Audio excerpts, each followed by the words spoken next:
Hello, dear students. So, welcome back you on your beautiful सा platforms of PCM classes के beautiful सा platform पर आप सभी लोगों का बहुत बहुत बहुत बहुत स्वागत है।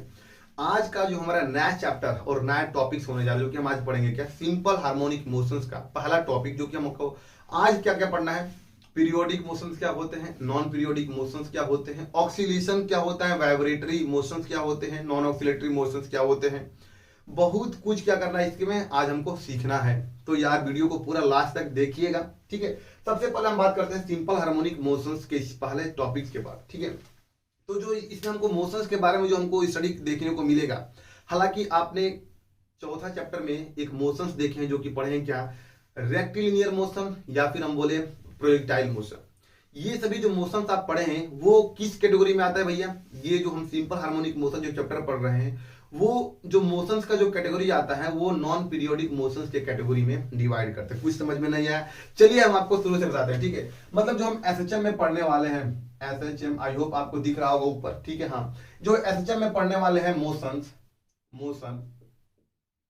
वो मेनली दो कैटेगरी में डिवाइड होता है। पहला जो हमारा कैटेगरी होता है, पहला जो हमारा कैटेगरी देखने को मिलेगा वो हमारा दिखेगा non periodic motion, non periodic motion. और पहला जो होता है उसको हम बोलते हैं क्या, पीरियोडिक मोशन, पीरियोडिक मोशन। हालांकि आप non periodic motion class 11th के चैप्टर नंबर 4 में पढ़ चुके हैं, नहीं हमने तो नहीं पढ़ा है। चलिए हम आपको रिकॉल करवाते हैं। अगर नॉन पीरियोडिक मोशंस के बारे में बात करें तो आपने पहला चीज पढ़ लिया होगा क्या, जैसे इसका एग्जांपल देखें क्या, और रेक्टिलिनियर मोशन, और रेक्टिलिनियर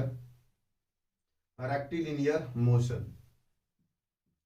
रेक्टिलिनियर मोशन वो मोशन होता है जो कि हम क्या करते हैं, स्टडी करते हैं वन डायमेंशन में। जैसे मान लेते हैं क्या कि आपके पास एक ब्लॉक है जिसमें हमने फोर्स लगाया, तो इसको कहीं ना कहीं एक्सेलरेट हुआ, इसको वेलोसिटी मिल गई और ये यहां से यहां तक आगे, फिर आगे की तरफ जाएगी, फिर से ये अपनी ओरिजिनल पोजीशन पर लौट के कभी वापस नहीं आएगी। आधी बात समझ में? तो ऐसे सब मोशन को हम क्या बोलते हैं, ऐसे मोशन को, सच टाइप मोशन को हम बोलते हैं नॉन पीरियोडिक मोशन, जो कि वो रिपीट नहीं कर रही है। तो इसको हम दूसरा नाम से भी जानते हैं क्या, non repetitive motion, non repetitive motion के नाम से भी क्या करते हैं, इसको जानते हैं। ये हमारा रेक्टिलिनियर मोशन एग्जांपल में हो गया। दूसरा अगर एग्जांपल में अगर हम बात करें, दूसरा क्या, projectile motion,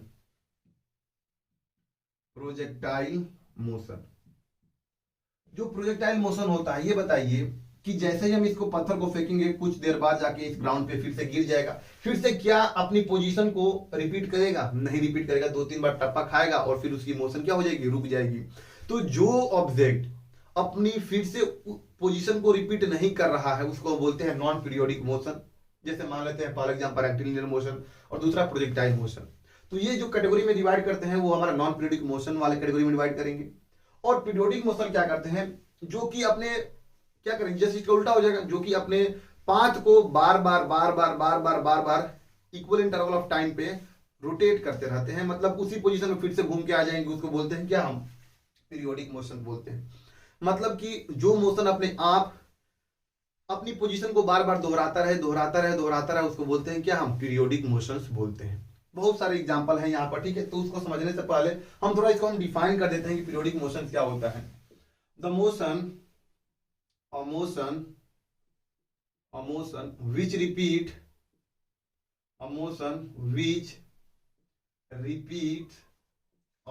repeat itself after an equal interval of time,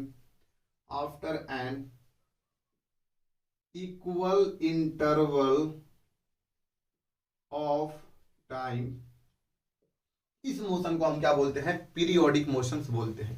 तो पीरियोडिक मोशन आपके डे टू डे लाइफ में जहां पर भी आप देखें वो आपको नजर में आ जाएंगे। सबसे पहला कॉमन एग्जांपल कि भैया सूर्य दिख रहा है, जो कि कहीं ना कहीं हमेशा क्या कर रहा है भैया, वो सूर्य की चारों तरफ क्या कर रहा है भैया, अर्थ रोटेट कर रही है। अगर आप देखें कि फिर से अपनी पोजीशन को कब दोहराते हैं, 1 साल बाद, मतलब कि कहीं ना कहीं इसका पीरियड कितने का हो गया भैया, 1 ईयर का हो गया। मतलब अगर बोले हम क्या कि वो revolution of earth around sun, revolution of earth around sun क्या हो गया, कहीं ना कहीं जब जैसे मान लेते हैं हमारे पास यहाँ पर सन आ गया, सन है और ये क्या कर रहा है अपनी ऑर्बिट में, अर्थ क्या कर रही है अपनी एक्सिस पर भी घूमती है और ये अपनी ऑर्बिट में भी घूमती है। तो यहाँ पर फिर से आ जाएगी भैया 365 दिन में, फिर से 365 दिन में आ जाएगी। मतलब हम बोल सकते हैं क्या कि revolution of earth around the sun, इसका पीरियड कितने दिन का हो गया भैया, 365 दिन का हो गया।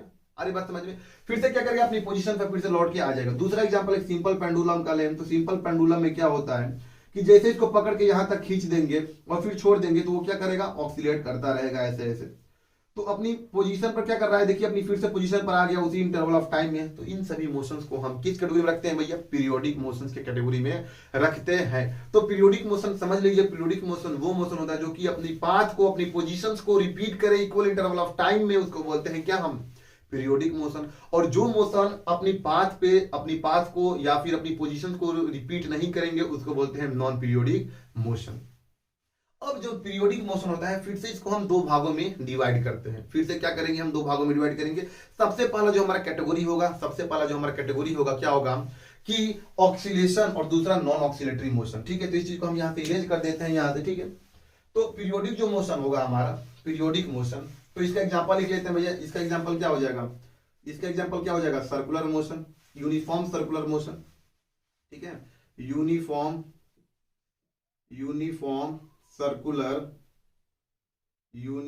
सर्कुलर मोशन इसका क्या हो जाएगा, एग्जांपल हो जाएगा।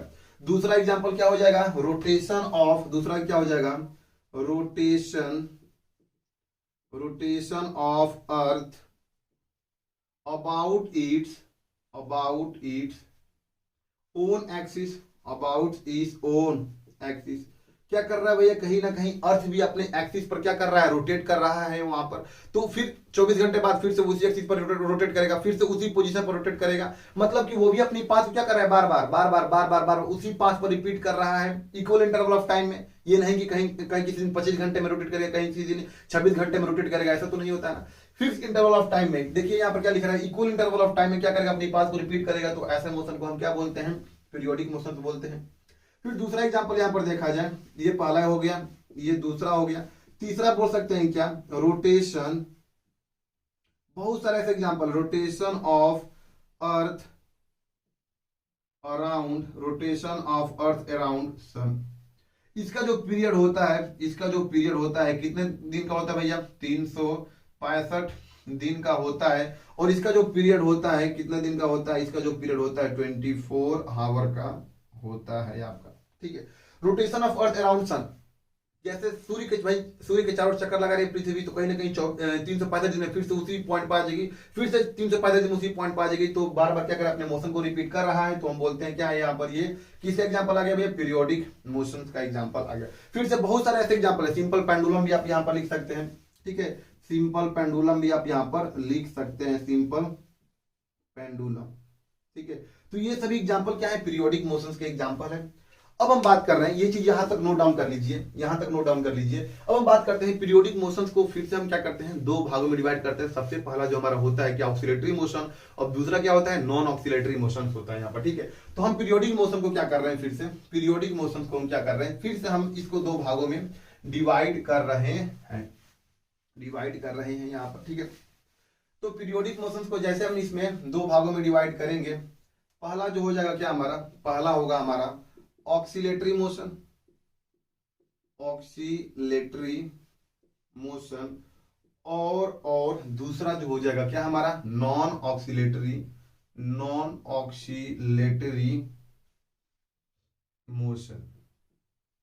अब बताइए ऑक्सीलेटरी मोशन और नॉन ऑक्सीलेटरी मोशन में क्या अंतर है भैया। देखिए ऑक्सीलेटरी मोशन में क्या होता है,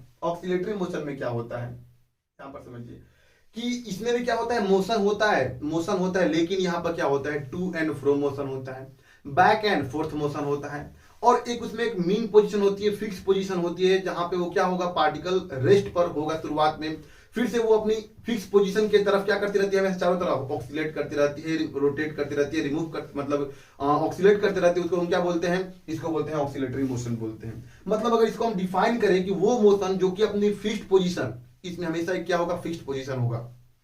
अपने फिक्स्ड पोजीशन के अलोंग में क्या करती रहेगी, रोटेट करती रहेगी, रोटेट करती रहेगी। तो ऐसे मोशन को हम क्या बोलते हैं, ऐसे मोशन को हम बोलते हैं क्या, यहाँ पर ऑक्सीलेटरी मोशन। फॉर एग्जाम्पल एक पेंडुलम ले लीजिए। पेंडुलम की भैया क्या है, ये कहीं ना कहीं इक्विलिब्रियम पोजीशन है। ये शुरुआत में क्या होगा, शुरुआत में ये रेस्ट पर होगा, ये इक्विलिब्रियम पोजीशन है। अच्छा, मतलब जो इक्विलिब्रियम पोजीशन होता है उसी को हम क्या बोलते हैं, मीन पोजीशन होता है, उसी का वो चीज मीन पोजीशन।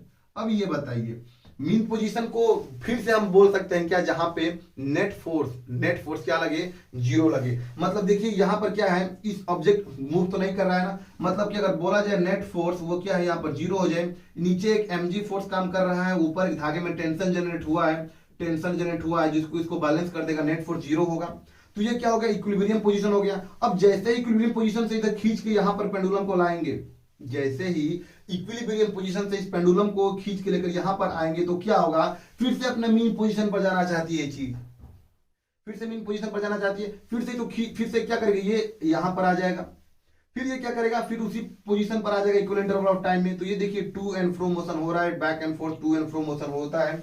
तो जब भी टू एंड फ्रो मोशन होगा अपने मीन पोजीशन के तरफ, उसको हम क्या बोलते हैं, ऑक्सीलेटरी मोशन बोलते हैं। और इसी चैप्टर में हमको पूरे के पूरे चैप्टर में इसी चीज को हमको समझना है यहाँ पर।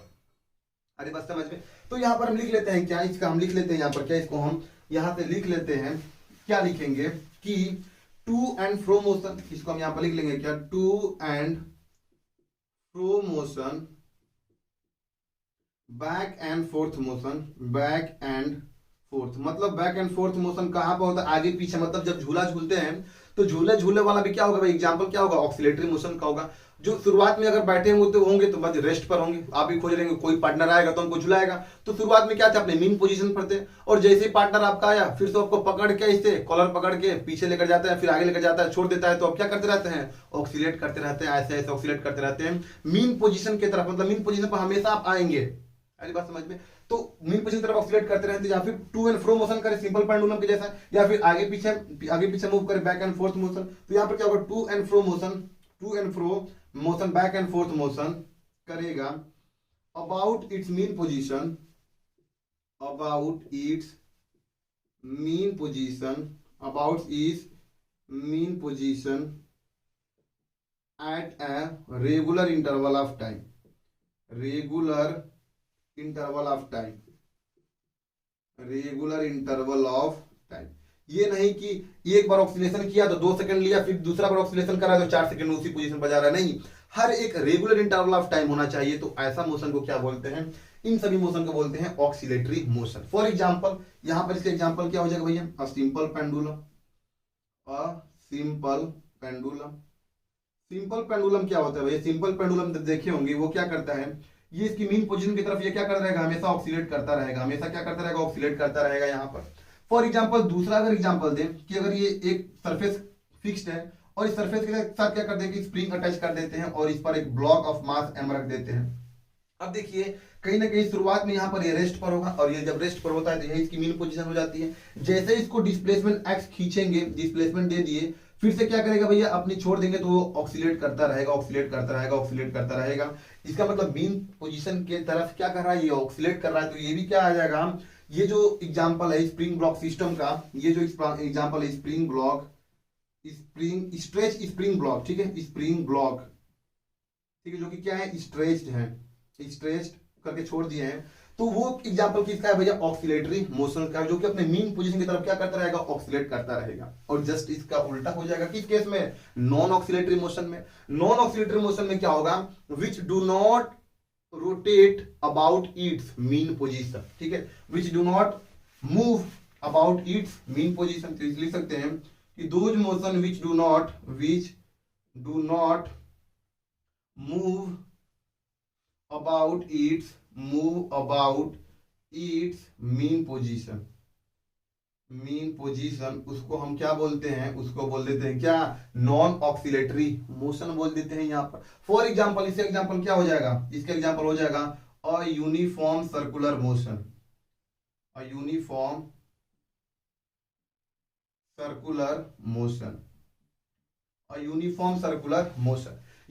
सर्कुलर मोशन मतलब क्या हो गया भैया, कि देखिए वो क्या करेगा, सर्कुलर मोशन करेगा, फिक्स इंटरवल के बाद फिर उसी टाइम के बाद यहां पर आ जाएगा, फिर यहां पर आ जाएगा। तो ये भैया मोशन तो कर रहा है, मोशन तो कर रहा है, लेकिन क्या इसके पास कोई फिक्स पोजीशन है? फिक्स पोजीशन नहीं है। तो जिस ऑब्जेक्ट के पास जो मोशन कर रही है उसके पास फिक्स पोजीशन जब है ये नहीं है, तो वो कैसे ऑक्सीलेटरी मोशन हो सकती है? तो वो नॉन ऑक्सीलेटरी मोशन में हमारे पास डिवाइड बढ़ जाती है वहां पर। फॉर एग्जांपल बहुत सारे ऐसे नॉन ऑक्सीलेटरी एग्जांपल हैं, जैसे मान सकते हैं क्या ये टू एंड फ्रो भी मोशन नहीं कर रहा है यहां पर देखा जाए तो, जैसे revolution of moon around the earth, revolution of moon around the earth, या फिर वो 27 दिन में चक्कर कंप्लीट कर लेता है वहां पर। तो कहीं ना कहीं वहां पर टू एंड फ्रो मोशन तो हो नहीं रहा है, ना ही इसमें पहले कंडीशन सेटिस्फाई कर रहा है to and fro motion, back and forth motion को, ना ही दूसरा कंडीशन सेटिस्फाई कर रहा है मीन पोजीशन की तरफ। तो भैया कैसे वो ऑक्सीलेटरी मोशन होंगे? वो जो कैटेगरी में बढ़ जाते हैं वो किस कैटेगरी में बढ़ेंगे? नॉन ऑक्सीलेटरी मोशन के कैटेगरी में बढ़ जाते हैं। अब जो ऑक्सीलेटरी मोशन होते हैं, ऑक्सीलेटरी मोशन, इनको बोला जाता है क्या? वाइब्रेटरी मोशन भी बोला जाता है। ठीक है, तो फिर से हम इसको इरेज कर देते हैं। ठीक है, इसको जो फिर से हम इरेज करके यहाँ पर चीज को लिख लीजिएगा। ठीक है, वीडियो को थोड़ा सा पीछे करके इस चीज को पूरा लिख लीजिएगा, नोट्स बनाइए। नोट्स ही आपको एग्जामिनेशन में सिलेक्शन दिलाएगा। रिवीजन करने के लिए कुछ आपके पास समय होगा, बचेगा। ठीक है, तो भैया ऑक्सीलेटरी मोशन को क्या बोलते हैं? और इसी को बोलते हैं क्या? वाइब्रेटरी मोशन भी बोल देते हैं, वाइब्रेटरी मोशन भी हम बोल देते हैं। ठीक है, दूसरा वाला लिख देते हैं नॉन ऑक्सीलेटरी, जो हम इसको मिटा दिए हैं, non oscillatory motion, non oscillatory motion. ठीक है, अब यहां पर क्या है? ऑक्सीलेटरी मोशन को ही बोलते हैं वाइब्रेटरी मोशन, इसी को बोलते हैं हार्मोनिक मोशन भी इसको बोलते हैं यहाँ पर। ठीक है, तो ऑक्सीलेटरी मोशन और वाइब्रेटरी मोशन क्या है? आपस में एक टेक्निकल टर्म है जो कि एक दूसरे में यूज होते रहते हैं। कभी उस चीज को हम ऑक्सीलेटरी मोशन बोलते हैं, कभी हम चीज को बोलते हैं वाइब्रेटरी मोशन होता है। जैसे मान लेते हैं कि हमने पेंडुलम के केस में देखा, तो पेंडुलम को जैसे ही मीन पोजीशन से खींच के छोड़ देंगे तो वो क्या करेगा? ऐसे ऐसे वाइब्रेट करने लगेगा, तो हम बोल देते हैं क्या कि ये वाइब्रेटरी मोशन है।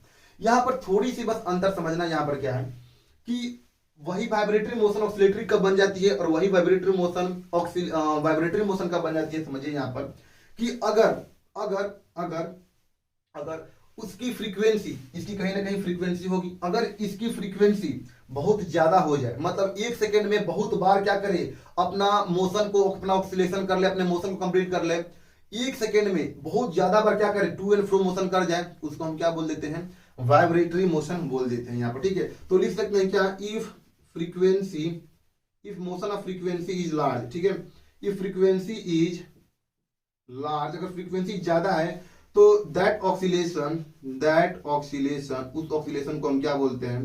दैट ऑक्सीलेशन इज कॉल्ड, उसको हम बोल देते हैं क्या? यहाँ पर वाइब्रेटरी मोशन बोल देते हैं, वाइब्रेटरी मोशन बोल देते हैं। आई होप आपको समझ में आ रहा होगा कि वाइब्रेटरी मोशन कब होता है? जब वही ऑक्सीलेशन बहुत तेज हो जाए, बहुत तेज बहुत तेज, तो वो जो ऑक्सीलेशन होता है वो क्या होता है? वाइब्रेटरी हो जाता है। और दूसरा वाला जो होता है हमारा क्या? दूसरा वाला क्या कि भैया बहुत ही उसका मतलब इसकी जो फ्रीक्वेंसी है बहुत कम हो, इफ फ्रीक्वेंसी इज स्मॉल। दूसरा वाला क्या हो जाएगा? इफ फ्रीक्वेंसी, अगर उसकी फ्रीक्वेंसी क्या हो? बहुत भैया क्या छोटा हो, स्मॉल हो। फ्रीक्वेंसी मतलब क्या कि एक सेकंड में एक चक्कर लगा रहा है, एक सेकंड में दो चक्कर लगा रहा है, तो इन सभी मोशन को क्या बोलते हैं? उन सभी को बोलते हैं ऑक्सीलेटरी मोशन बोलते हैं यहाँ पर। ठीक है, तो if frequency small then it is called oscillation, oscillatory motion, oscillatory motion, उसी को हम क्या कर देते हैं? बोल देते हैं। आई होप आपको समझ में आ गया। जब फ्रीक्वेंसी ज्यादा होती है तो वही ऑक्सीलेशन क्या हो जाता है? वाइब्रेशन बन जाता है। और जब वाइब्रेशन बहुत ही कम हो, मतलब फ्रीक्वेंसी बहुत ही कम हो, तो उसी को क्या होता है? ऑक्सीलेशन हो जाता है। फॉर एग्जांपल नदी, नाव में क्या करते हैं भैया? ऊपर नीचे ऐसे ऐसे लहरों में ऐसे ऐसे ऐसे ऐसे झूमती रहती है, तो उसकी ऑक्सीलेशन क्या होती है? उसको वाइब्रेटरी मोशन बोलेंगे? नहीं बोलेंगे वाइब्रेटरी मोशन। क्यों? क्योंकि उसको हम देख सकते हैं भैया, एक सेकंड में एक बार ऊपर जा रही है तो फिर नीचे आ रही है, फिर ऊपर जा रही है, फिर नीचे, उसको हम देख सकते हैं।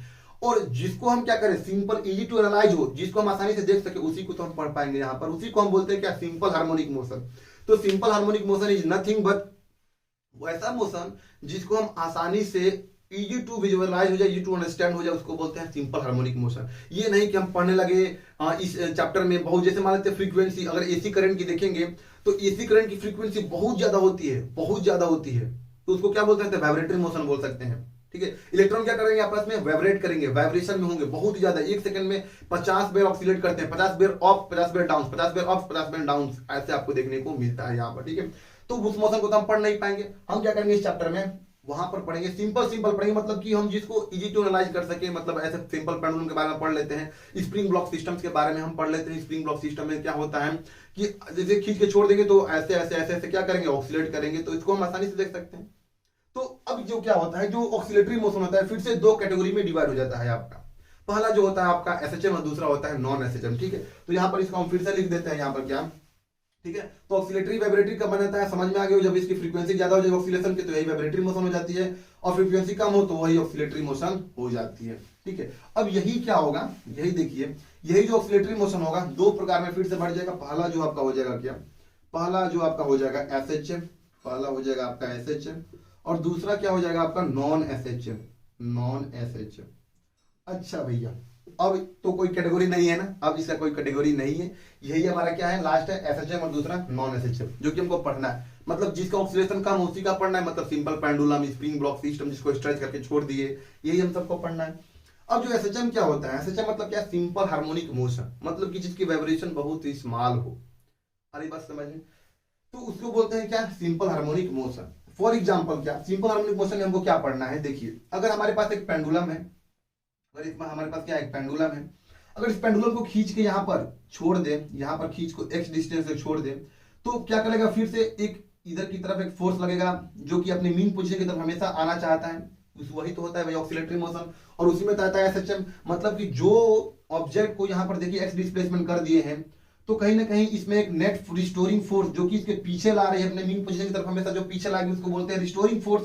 तो इसके अंदर एक रिस्टोरिंग फोर्स जनरेट हो जाएगा जिसको हम क्या करेगा, एक्सेलरेट करवाएगा पीछे की तरफ। मतलब कि और ज्यादा खींच देंगे, और ज्यादा खींच देंगे तो क्या होगा, और ज्यादा खींच देंगे तो क्या होगा भैया, और ज्यादा इसमें एक्सेलरेशन देखने को मिलेगा, रिस्टोरिंग फोर्स ज्यादा हो जाएगा। आधी बात समझ में। तो भैया जिस ऑब्जेक्ट में अगर डिस्प्लेसमेंट करवाएं, जितना ज्यादा डिस्प्लेसमेंट होगा उतनी ही ज्यादा क्या हो जाएगी, उसमें एक्सेलरेशन भी आ जाएगी। मान लेते हैं यहाँ पर क्या स्प्रिंग ब्लॉक सिस्टम भी क्या है, कहीं ना कहीं ऑक्सीलेटरी मोशन होता है, तो उसमें क्या होता है अपनी मीन पोजीशन की तरफ क्या करता रहता है, ऑक्सीलेट करता रहता है। अब हमने क्या कर दिया, अब हमने क्या कर दिया कि यहां पर हमने क्या कर दिया कि यहां पर हमने इसे खींच दिया यहां तक, यहां पर x बराबर 0 था, हमने खींच कर x बराबर मान लेते हैं 2 मीटर तक इसको खींच दिया, तो यहां तक आ गया, अब यहां तक आ गया। तो इसमें रिस्टोरिंग फोर्स फिर से बहुत, अब 2 मीटर खींचे हैं तो वो क्या करेगा, अपने ब्लॉक को फिर इधर की तरफ लेकर आएगा।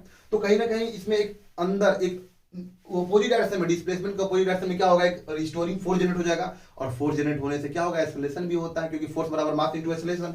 तो अगर मान लेते हैं जब 2 मीटर खींचेंगे तो एक्सेलरेशन भी क्या होगा, थोड़ा सा कम होगा। 4 मीटर खींच दिए तो एक्सेलरेशन क्या हो जाएगा, थोड़ा और ज्यादा हो जाएगा। तो बोल सकते हैं क्या कि एसएचएम में हमेशा क्या होगा कि डिस्प्लेसमेंट जो होगा वो इनवर्सली डायरेक्टली प्रोपोर्शनल होगा एक्सेलरेशन के, मतलब रिस्टोरिंग फोर्स बोल सकते हैं या फिर एक्सेलरेशन भी बोल सकते हैं। लेकिन ये बताइए जो नॉन एसएचएम, नॉन एसएचएम मतलब क्या, जो कि एसएचएम नहीं कर रहा हो, और कोई कौन सा मोशन होता है जो कि एसएचएम नहीं कर रहा होता भैया, प्रोजेक्टाइल मोशन।